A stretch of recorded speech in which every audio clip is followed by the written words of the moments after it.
I've learned something about humiliation. It doesn't always come with shouting or chaos. Sometimes it arrives in a sequin dress, holding a champagne flute, smiling like a hostess, and then it points at you. That's what happened to me. I was sitting near the front at my son Evan's wedding reception. My suit felt a little too tight, my tie a little too neat, the way it does when you want to look like you belong in a room that was never really built for you. The hall glowed with soft lights and expensive flowers. String music floated somewhere behind the clinking of glasses. And then Lily's mother, Margaret, stood up. She tapped her glass gently with a fork. The room got quiet the way rooms do when rich people are about to speak. Her lipstick matched the wine in her glass. Her smile was sharp. "To new beginnings," she began, voice smooth and steady. "To my beautiful daughter Lily and to the man she chose to marry." People smiled, someone whistled. Evan squeezed Lily's hand and I felt a tiny ache of pride in my chest. My boy, all grown up, standing at the edge of a new life. Margaret's gaze slid across the room and then stopped on me. Her smile didn't move, but something in her eyes hardened. "And of course," she said, "to the families joining together." She lifted her glass a little higher, still looking straight at me. "Some of us come from well-formed families, others come from improvisations." A low ripple of confused laughter passed through the tables. She took one slow step to the side and extended her arm, finger pointing like a quiet accusation. "That's not a father," she said clearly. "That's a burden in a suit." The silence that followed felt like the floor had dropped 3 inches. A few people gasped, someone coughed, Lily's mouth twitched. I heard a tiny, choked laugh escape her before she covered it with her hand. My ears rang. For a second I thought I'd misheard. Margaret took a sip of champagne as if she'd just commented on the weather. "To Lily," she added, "for rising above where she could have ended up." Glasses lifted, but not all the way. No one knew what to do. My hands went cold. I saw my son's shoulders tighten. Evan looked at his bride, at her mother, and then at me. His eyes darkened in a way I hadn't seen since he was a teenager. He pulled his chair back, the sound scraping against the polished floor. The whole room turned toward him. "Moms," Lily whispered, "what are you doing?" Evan didn't answer her. He stood there tall, steady, his jaw set, like a man deciding which bridge to burn and which to save. When he finally spoke, his voice was calm. And what he said next would not only end his wedding. It would pull apart Margaret's perfect little world, thread by hidden thread. "My name is Michael Hayes. And if you'd seen my life from the outside, you probably wouldn't remember it. I'm not special. Just a man who worked steady hours at a small-town hardware store, came home smelling like dust and lumber, and learned how to fix more things with his hands than with his words. But I did one thing right. I raised my son, Evan. His mother left when he was 4. There was no dramatic exit, no slammed doors, just a note on the kitchen table and an empty closet. She said she needed more, and that motherhood had arrived like a jacket she couldn't return but didn't want to wear. I don't hate her. Life bends some people till they snap. I just picked up what was left and did my best. Evan grew up on simple food, second-hand clothes, and a father who was late to school plays because shifts ran over. I made mistakes. I forgot permission slips. I burned dinners. I sometimes fell asleep on the couch before he finished his homework. But I showed up. I tried. I kept the lights on and the water running, and I told him I loved him every night, whether he wanted to hear it or not. We built a quiet life together. Saturday mornings were for pancakes. Sunday afternoons were for fixing whatever needed to be fixed. The kitchen drawer, the leaky faucet, the loose porch rail. We didn't have much, but we had a rhythm. I watched him grow from a small boy who clung to my leg on the first day of school into a man who could lift heavy boxes in the store better than I could. He had his mother's eyes, soft and curious, and my stubborn jaw. He forgave people too easily. He'd bring home stray dogs if I let him. Once, when he was about 12, I found him sitting on the curb outside our house with a neighbor kid who'd just been grounded. "I'm just keeping him company," Evan said. "It feels worse when you're alone." That was my son. Then, in his late 20s, he met Lily. He came home one evening with that look on his face. The one men get when something inside them has shifted and they're afraid to name it. We were sitting at the kitchen table, sharing takeout noodles when he said, "Dad, there's someone I want you to meet." Lily was sunshine. There's no other word for it. She walked into our small house with flowers in her hand and no judgment in her eyes. She praised my overcooked roast. She laughed at my tired jokes. She called me Mr. Hayes at first, then Michael once I told her it made me feel less fossilized. I could see she loved my boy. The way her eyes tracked him when he moved, the way she unconsciously reached for his hand when she spoke. It warmed parts of me that had gone quiet a long time ago. Then I met her mother. Margaret arrived in a car that cost more than my house. Her handshake was firm, her perfume expensive, and her smile calculated. She looked me up and down, taking in my thrift store shirt and calloused hands. "Michael, is it?" she asked. You work at that little hardware store near the old train tracks, don't you? I nodded, suddenly aware of the grease stain on my cuff. How hard-working, she said. It sounded like a compliment. It landed like an assessment. From that moment on, I felt like every time she looked at me, she saw not a person, but a problem she'd been forced to solve. Still, I told myself not to judge. Lily seemed kind. Margaret loved her daughter in her own thorny way, I supposed. Maybe money just made people a little sharp around the edges. When Evan told me he was going to propose, I hugged him so tightly he laughed. "Careful, old man," he said. "You'll break something." "I already did," I told him, patting his back. "It's called my heart, but it's a good kind of break." I thought I was handing him into a future brighter than anything I'd ever known. I had no idea that stepping into Margaret's world would mean stepping into a house built on secrets, and that she'd rather set it on fire than let the truth walk in. The first sign that something was wrong didn't come in a shout. It came in a seating chart. Margaret hosted the first big planning dinner at her place, a house so big it looked like someone had ordered mansion from a catalog. There were glass chandeliers, white sofas no one was allowed to sit on, and framed portraits of their family in matching outfits, smiling at beaches and vineyards. Lily clung to Evan's arm like she was trying to tether him to something solid. We gathered around a wide dining table that could have seated 20 but was set for 6, Margaret, Lily, her father Thomas, me, Evan, and Lily's brother Jonah, who spent most of dinner staring at his phone and occasionally lifting his eyes like he'd stumbled into a play he hadn't auditioned for. Margaret spread out a neat stack of papers. "Seating arrangements," she announced. "We need to make sure everything reflects properly." She pointed with a manicured nail. "Here will be the Whitfield family table, us, my sisters, their husbands, a few important partners. Over here, Lily's friends, here our pastor, here," she paused. The haze sighed. She'd written it in tiny letters, a small cluster at the far corner. I leaned forward. There it was, my name misspelled. No father of the groom marking, no indication that I belonged anywhere but the edge. "Looks fine to me," Evan said, trying to sound light. My throat tightened. I didn't want to make a scene. "Wherever you put me," I murmured, "I'll still see you get married." Margaret smiled. "Of course you will," she said. "We just don't want you to feel uncomfortable around people who aren't used to your background." The word hung there. My background. I wasn't sure if she meant my job, my lack of degree, my small house, or the fact that my ex-wife left. Maybe all of it. Lily's jaw clenched. "Mom," she said quietly, "that's enough." Margaret glanced at her daughter and softened her tone. "I just want everything to look appropriate, sweetheart. Optics matter." Optics, that was a new word in my world. In mine, things either worked or they didn't. Nails held boards or they didn't. People stayed or they left. The second sign came a week later. I arrived early at the venue to drop off a deposit check. The place was beautiful, old stone walls, ivy climbing over arches, the kind of hall you see in magazines. I felt out of place just walking through it, like my boots were leaving prints on something too clean. As I turned a corner near the office, I heard voices. Margaret's sharp but hushed, a man's smoother, cautious. "I told you," she was saying, "I don't want his kind tied to our name." My steps froze.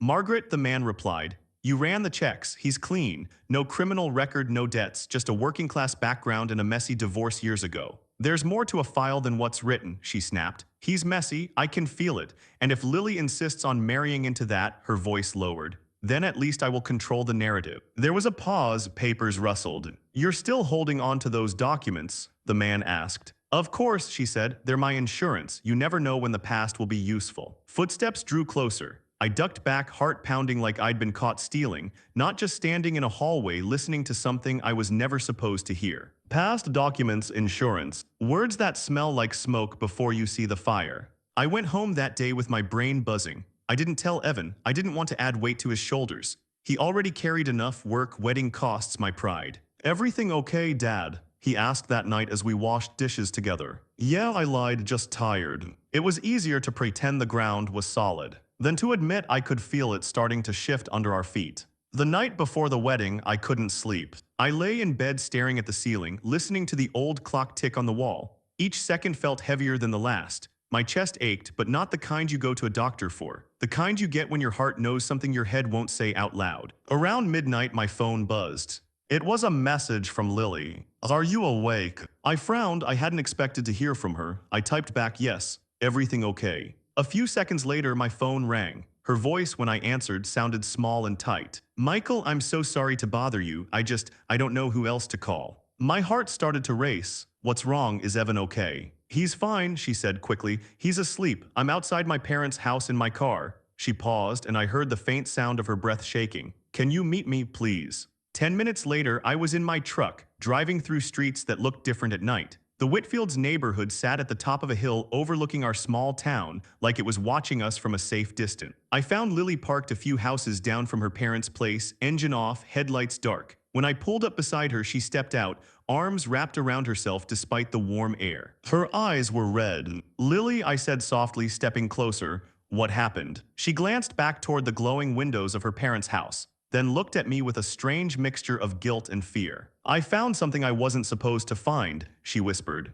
We sat in my truck, side by side, the cabin light off, the world reduced to dashboard shadows and her quiet breathing. She pulled a folded stack of papers from her bag. Her hands shook as she passed them to me. "These were in my mother's safe," she said. I only know the code because I saw her open it once. I shouldn't have looked, but I was looking for, I don't know, reassurance." I unfolded the top page. It was a will. Last will and testament of Thomas Whitfield. I skimmed it, the legal words clumsy in my hands. It left his estate, the house, the investments, the business shares, to be split between my daughter, Lily Whitfield, and my children from my first marriage, Daniel and Sarah Whitfield. I frowned. "First marriage." Lily nodded, swallowing hard. "I didn't know about them. My whole life, Mom told me my father only had me, that I was his one and only, his miracle, his entire world." Her voice cracked.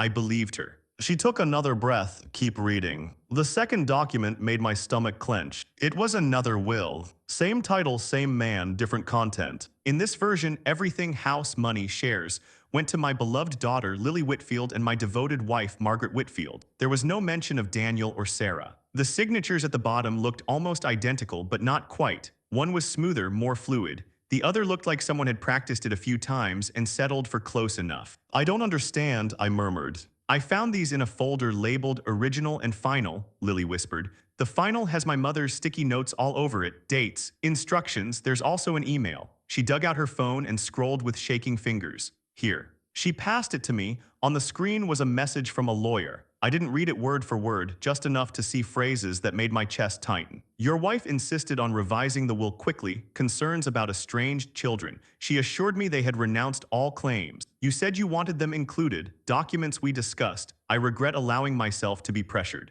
I exhaled slowly. "Does Evan know?" I asked. She shook her head quickly. "No. I didn't want to tell him before the wedding. I thought maybe I was overreacting. Maybe there was an explanation. Maybe my father changed his mind and my mother just handled it badly." Her hands twisted together in her lap. "But when I asked her about it tonight," she continued, "she told me to forget I ever saw it. She said my father was confused in his last months, that he wouldn't have wanted them to have anything. She called them mistakes from a life he regretted." She turned to me, eyes shining. "They're my siblings, Michael, and I didn't even know they existed until 3 hours ago." My mind spun. Estranged children, 2 wills, a mother who liked to control the narrative, papers Margaret kept as insurance. I thought of the way she looked at me, the disgust, the superiority, the cold certainty that she belonged in rooms I didn't. It struck me like a nail finally hammered flush into wood. Her perfect life was built on a lie. "Why are you telling me this?" I asked quietly. Lily stared down at her hands. "Because when my mother looks at you, it's not just judgment, it's fear. She hates that you're simple, honest, straightforward. You remind her of something she buried, something she's terrified will come back to the surface." She took a shaky breath. "And because I don't know if I'm marrying into a life I want or a lie I'm too scared to walk away from." The air in the truck felt heavy. "Lily," I said slowly, "you don't have to make any decisions tonight. But you do need to tell Evan the truth. He deserves to know what he's walking into." She nodded, wiping her eyes. "I will, after the wedding. I don't want to ruin his day." Those words hung between us. I wish I could tell you I insisted she tell him immediately, that I grabbed the phone, called my son, and dragged every secret into the light before anyone could say I do. I didn't. I let exhaustion and fear and the desperate hope for a peaceful day win. "Okay," I said softly, "after the wedding." I didn't know that by then it wouldn't be Lily's secret tearing things apart. It would be her mother's cruelty. And my son's decision to finally stop being gentle with people who didn't deserve it. When Margaret pointed at me in that reception hall and called me a burden in a suit, time didn't stop. It just thinned. I heard the faint clatter of a fork falling somewhere, a muffled, awkward laugh from a cousin who didn't know what else to do, the shallow breaths of people trying to look at nothing and everything at once. I sat there, my hands folded in my lap, watching my own humiliation float in the air like dust in sunlight. I'm not a man who makes scenes. Years of being the reasonable one in every argument had trained me to swallow words until they dissolved. My mother used to say, "Silence is safer than anger, Michael. Anger gets you fired. Silence lets you go back to work tomorrow." So I stayed seated. I could feel heat crawling up my neck, making my ears burn. Margaret's words echoed in my skull. "That's not a father, that's a burden in a suit." A burdens. As if raising my son alone, working extra shifts, skipping meals so he could eat, walking him through heartbreaks and illnesses and finals, counted as dragging him down instead of lifting him up. I stared at the empty plate in front of me and tried to breathe. Then I heard my name. "Dad." Evan's voice. When I looked up, he was standing, his chair pushed back, his face calm but not soft. Something in him had hardened. He took the microphone from the band singer's stand without asking. The room went dead quiet. Even the air conditioning seemed to hush. He didn't look at me right away. He looked at Margaret. "Mrs. Whitfield," he said, voice steady. "My father may be a lot of things. Tired, poor, clumsy with ties, but he is not a burden." A murmur fluttered through the room. Lily's face had gone pale. "Evan," she whispered, reaching for his sleeve. "Please, let's just." He gently moved his arm out of her grasp. "You had every chance," he continued, eyes fixed on her mother, "to talk to me privately, to ask questions, to raise concerns. Instead, you chose the one moment that wasn't about you to humiliate the man who gave me everything he had." His voice didn't crack, mine did on the inside. "The wedding," he said, and now he looked at Lily, eyes soft but firm, "is over." A collective gasp swept the hall. Somebody at the back said, "He's joking, right?" Someone else hissed, "Sit down, Evan." A third whispered, "Oh my God." Lily's mouth fell open. "What, Evan? No, you don't mean that." "I wish I didn't," he said quietly. "I have bent myself into shapes to make this family comfortable. Ignored remarks, laughed off jabs. Every time your mother treated my dad like a stain on your tablecloth, I told myself it was stress.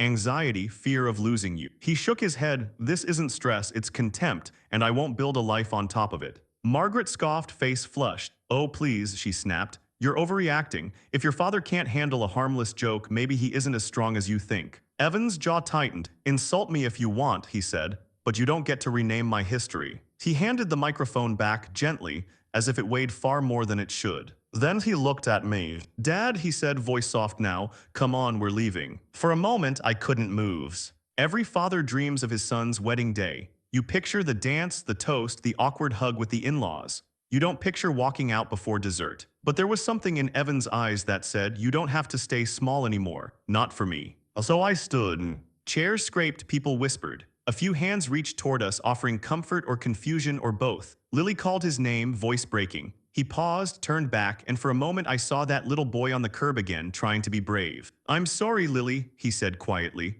"I love you. But I will not tie my life to someone who laughs while I watch my father be torn down." Her eyes filled with tears. "I didn't." "You did," he said gently, not cruelly. "Maybe you were scared. Maybe you were trying to keep the peace. But peace that needs someone else to be humiliated to survive isn't peace." We walked out. We didn't slam the doors, we didn't shout, we just left. The night air outside felt cool and almost unreal. The parking lot lights buzzed softly overhead. Evan leaned against the car, chest rising and falling like he'd run a long distance. "I'm sorry, Dad," he whispered. I shook my head. "You have nothing to be sorry for." My hands trembled, but my voice came out steadier than I felt. "You defended me. That's more than I ever asked of anyone." He swallowed hard. "You raised me to respect people," he said. "I guess that includes respecting you." We drove home mostly in silence. It wasn't until the house door closed behind us, and we were alone in the quiet kitchen, that Evan finally said what had been sitting on both our tongues. "I'm going to fix this," he murmured.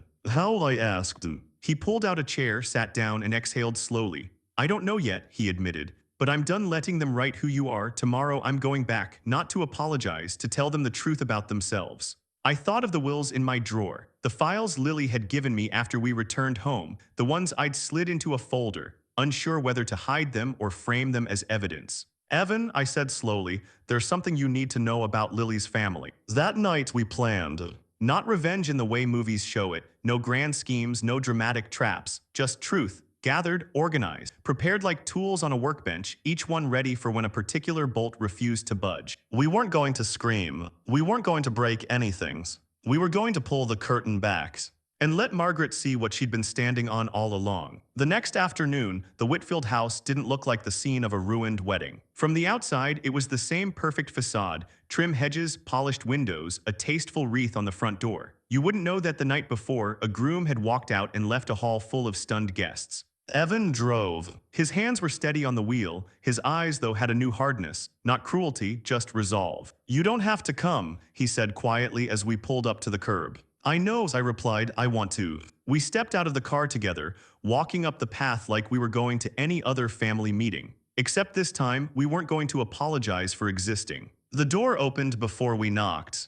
Margaret stood there, her expression stiff, lips pressed tight. Her lipstick was smudged like she'd put it on in a hurry. Behind her, the house was quieter than usual. No music, no chatter. "Evan," she said, "you have humiliated our family. Do you have any idea?" "Yes," he interrupted softly. "I do. I have a much better idea of humiliation now, thanks to you." Her eyes flashed. "If you've come to grovel, you're already starting wrong." He didn't flinch. "I didn't come to grovel." He stepped past her straight into the living room. I followed. Thomas was sitting in an armchair, elbows on his knees, looking like he hadn't slept. Lily sat on the edge of the sofa, hands knotted in her lap. Jonah leaned against the wall, arms crossed, eyes flicking between everyone like he was watching a tennis match he didn't want tickets to. "Evan," Lily whispered, standing up, "I'm so sorry. I told my mother what she did was wrong. I tried to." "I know you did," he said gently. "This isn't about you attacking her for me. It's about me refusing to pretend this is normal." Margaret closed the door behind us with a soft click. "If you're done with your little speech," she said sharply, "we need to talk about the mess you made. People are calling. The pastor wants answers. The venue charged us full price." "Mom," Lily's voice sliced through the air. "Stop." Margaret turned, surprised. "This isn't about money," Lily continued, voice shaking but firm. "This is about what you did at the wedding to Michael, to Evan, and to," her throat tightened, "and to my father years ago." The last part made Thomas look up sharply. "What is she talking about?" he asked, looking between us. My heart thudded. Evan reached into his bag and pulled out the folder. "Yesterday," he said, "while you were busy calling my father a burden in a suit, I was busy listening." He opened the folder and laid the two wills on the coffee table. Thomas's face changed color. Margaret's jaw clenched. "You had no right." "These are both copies of your husband's will," Evan said calmly. "One that included all his children, one that didn't, one where he tried to be fair. One where someone decided his fairness was inconvenient." He slid a page toward Thomas. "This email is from your lawyer, the one who tried to warn you your wife was pressuring him to cut your older children out, the same children who never heard from you again." A silence. Lily's eyes filled. She'd read these documents already, but seeing them on the table in front of everyone made it real in a way midnight confessions in parked cars couldn't. "I didn't know," Thomas whispered. His hands trembled as he reached for the letter. "Margaret, what is this?" She stiffened. "Old drafts," she said. "They mean nothing. You were confused. I was just protecting." "Protecting what?" Evan asked softly. "The image of a perfect family, your bank account, the house." He pointed at one of the photos Lily had printed, showing Margaret with another man, dated during Thomas's illness. "Because from where I'm standing, it looks like you weren't protecting a marriage. You were rearranging assets." Jonah let out a low whistle before quickly covering his mouth. "Evan, that's enough," Margaret snapped, color rising high on her cheeks. "You don't know anything about our life. You're a boy from a broken home with a father who..."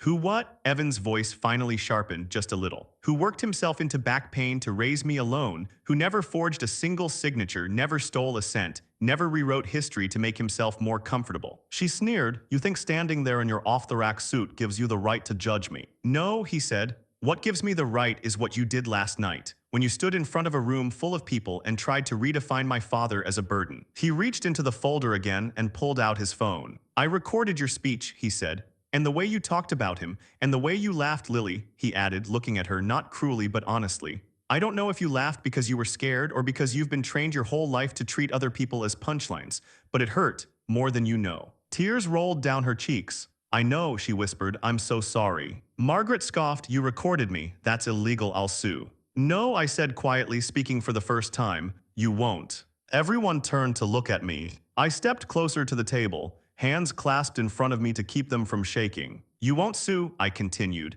"because that would mean taking this whole mess into a courtroom. And if you do that, every word of these emails, every version of these wills, every recording of your speeches becomes public record." Thomas stared at his wife, eyes wide with dawning horror. "Margaret, is it true? Did you cut Daniel and Sarah out behind my back?" She opened her mouth, then closed it. For the first time since I'd met her, she looked small. I did what was necessary, she said finally, voice tight. They weren't part of our life. Why should they benefit from what we built? What we built, he echoed, or what you took. His voice shook. I always wondered why the lawyer stopped calling about revising things, why the letters stopped. I thought maybe they didn't want anything from me. You told me they were fine, that they'd moved on, that reaching out would just hurt everyone. He slumped back into the chair, the weight of years crashing onto his shoulders. I believed you, he whispered. Lily wrapped her arms around herself. You stole from them, she said to her mother. From my siblings, you stole my chance to know them, to be their sister. Margaret's composure finally cracked. What was I supposed to do? She snapped, voice rising. Let them waltz back into his life and take everything after I kept this family running, after I sat in hospitals and dealt with doctors and lawyers while he lay there feeling sorry for himself. You were supposed to be honest, Evan replied quietly. That's what family is, not perfection, not optics, honesty. He straightened, eyes clear. So let's be honest, he said. You humiliated my father to keep your position, to remind everyone who's better. But the truth is, he has more integrity in his calloused hands than this entire house has in its polished floors. He looked at Lily, pain in his eyes. I can't marry you, Lily, not into this. Not while this is how your mother operates and not while you're still under her thumb. She sobbed, I'll leave, I'll move out, I'll fix it. Please, Evan, don't. This isn't about punishment, he said softly. It's about foundations. If our life was going to start here, it would start rotten. You deserve better than that, so do I. He took off his ring, the one he'd slid onto her finger at the altar only hours before, and placed it gently on the coffee table beside the wills. A silence. Thomas wiped his face. Where are Daniel and Sarah now? He asked, half to himself. Do they even know I'm still alive? You're overreacting, Margaret tried again, desperation creeping into her tone. We can fix this. We can spin this. We can. No, I said. She turned on me, eyes blazing. You, she hissed. You did this. You and your wounded pride and your poor man righteousness. You poisoned him against us. I held her gaze. You did this, I replied quietly. The day you decided your image was worth more than anyone else's dignity. The day you taught your daughter that some people are above others. The day you pointed at me and tried to rewrite who I am. I took a breath. You called me a burden in a suit, I added. But I'd rather be a burden who raised his son with nothing but honesty than a blessing wrapped around a lie. Margaret opened her mouth again, but for once, no words came out. Evan placed a hand on my shoulder. Come on, Dad, he said softly. We're done here. As we walked toward the door, I heard Thomas say, almost in a daze, I need a lawyer and a phone. I have children to apologize to. Lily's voice followed us, trembling. Evan, please don't go. He paused at the doorway without turning around. I hope you find the courage, he said quietly, to become something other than your mother's reflection. Then we stepped out. The door closed behind us with a gentle click. No slammed doors, no glass breaking. Just the sound of a perfect family portrait quietly tearing from the inside out. People think revenge looks like fire. Flames, shouting, dramatic exits with doors flying off hinges. Sometimes it does, but more often revenge, if you can even call it that, looks like absence. In the weeks that followed, Evan and I didn't talk much about the wedding. Not at first. The house was quiet, not heavy the way it had been after other losses in our life, just tender. Like a bruise you keep forgetting about until you bump it again. He went back to work, so did I.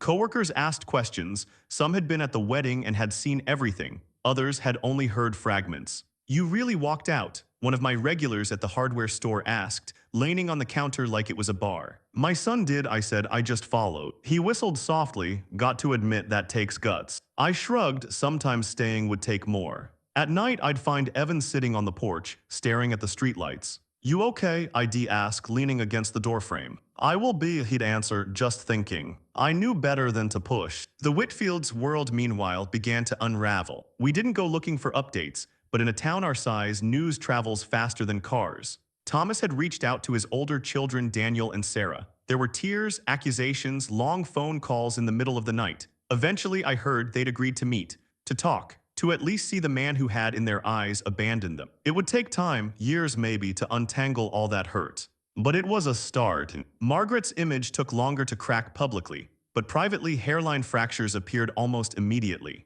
Her sisters stopped showing up to brunch. Some business partners quietly backed away from potential deals. The pastor, a kind man with tired eyes, stopped mentioning her name in the same glowing way from the pulpit. One afternoon, I received a message from an unknown number. Mr. Hayes, this is Daniel Whitfield. My sister Sarah and I wanted to say thank you. We heard what happened. If you and your son hadn't forced the truth into the open, we might have gone our whole lives thinking our father simply didn't want us. We're not sure what comes next, but we're grateful it's no longer silent. I stared at the text for a long time before responding. You deserve the truth. I'm sorry it took this long. A few days later, another message appeared, this one from Lily. Michael, I don't know if I have the right to ask you anything. I just wanted to say I left the house. I'm staying with a friend. I called Daniel and Sarah. I told them everything I knew. I don't know who I am without my mother's version of me, but I'm trying to find out. I showed the message to Evan. He read it twice, his thumb hovering over the screen. Do you want to answer her? I asked gently.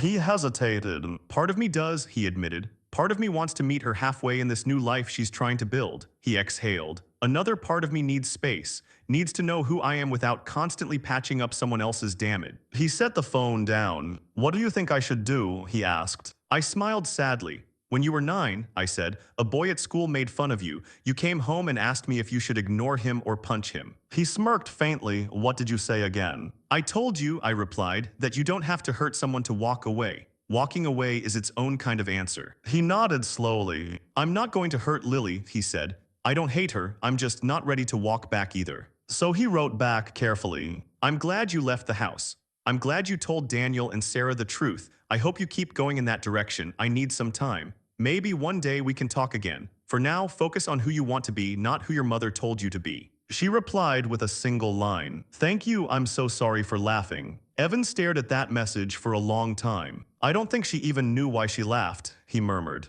Learned reflex, I said. Some people laugh when they're scared, some when they're cruel, some when they're both. He looked at me, eyes softer now. Does it still hurt, what she said? I thought about it. Yes, I answered honestly, but not the way it did that night. How does it hurt now, he asked. Like touching a scar, I said. You remember the wound, but it's not open anymore. He nodded and leaned back on the porch step. We watched the sun sink lower, painting the world in quiet orange. You know, he said after a while, I always thought I'd be a husband by now. A son-in-law, part of a big, polished family. But sitting here on this old porch with you, it doesn't feel like I lost as much as I thought I did. I swallowed around the tightness in my throat. Families aren't polished, I said. They're weathered like this porch, and if they're honest, the cracks show. He smiled, a real one this time. Do you regret it? He asked suddenly. Walking out, letting everything fall apart like that. I looked at him. At my son's wedding, I said, his bride's mother pointed at me and said I wasn't a father. And my son chose to disagree, out loud, in front of everyone. I shook my head.